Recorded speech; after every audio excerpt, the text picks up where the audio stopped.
Hi friends, मैं पूजा Jaiswal actress आप सभी भोजपुरी समाज को प्रणाम करती हूँ। हमारे बीच एक नया चैनल आया जिसका नाम है तमन्ना भोजपुरी म्यूजिक चैनल। तो आप सभी लोग उसका वीडियो देखिए और कमेंट्स बॉक्स में ये बताइए कि कैसा लगा आप सभी को, और लाइक कीजिए, शेयर कीजिए और ज़्यादा से ज़्यादा सब्सक्राइब कीजिए। Thank you.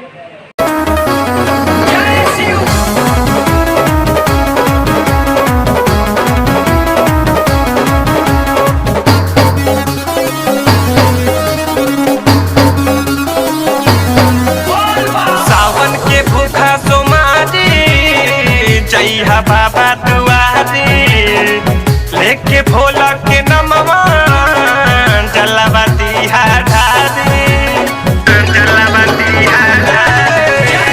सावन के भूखा सोमारी जइहा बाबा दुआरी लेके भोला के नमवा जलवा दिहा ढारी। खुश हो जई है श्रद्धा पुरई है फेरी है निगाहवा हो।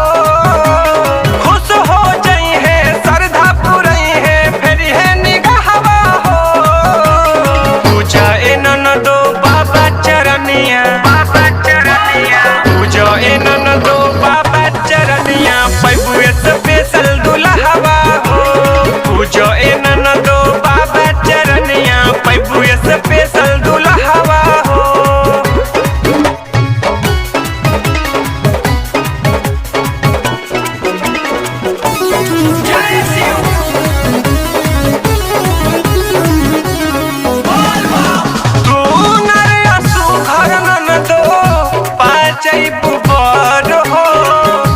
बाबा के दर्शन कला जाके देव घर हो।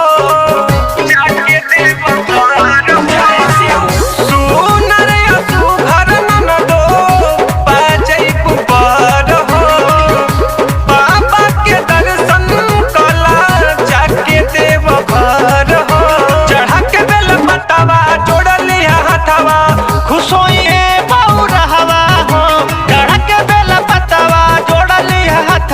खुश होइए बहुरहवा हो। पूजा एनन दो बाबा चरनिया पूजा एनन दो बाबा चरनिया पैबू स्पेशल दुल्हवा हो।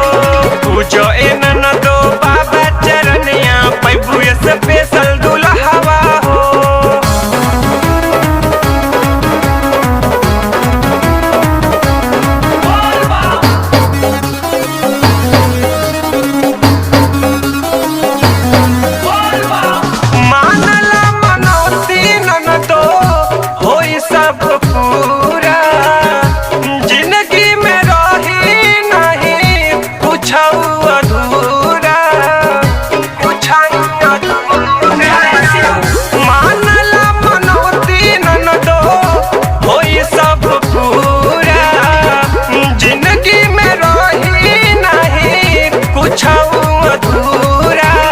दुख सारा भागी भाग तोहर जागी होई बियाहवा हो। दुख सारा भागी भाग तोहर जागी होई बियाहवा हो।